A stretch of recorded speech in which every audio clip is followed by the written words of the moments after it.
pratique, c'est qu'il peut crever.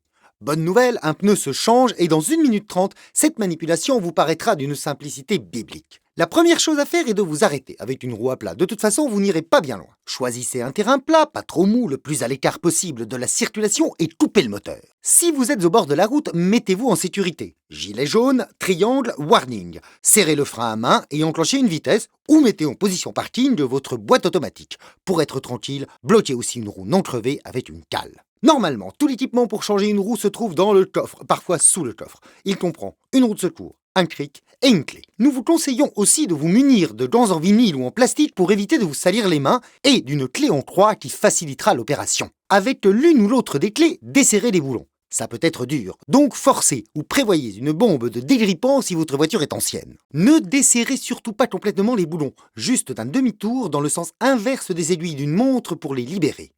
Placez ensuite l'encoche du cric dans l'encoche de la carrosserie prévue par le constructeur et commencez à le monter à la main.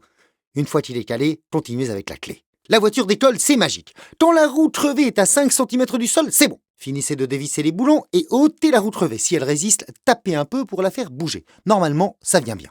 Mettez la roue de secours bien en face des trous et revissez les boulons l'un après l'autre en croix. 1, 2, 3, 4, éventuellement 5, comme ceci.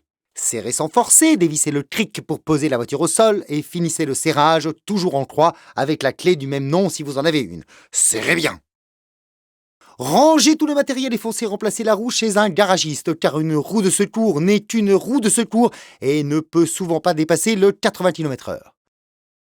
Dernier conseil pour finir, consultez le manuel de votre voiture pour savoir où se rangent et où se placent les outils. Et si vous avez un antivol de roue, gardez bien la clé dans la boîte à gants.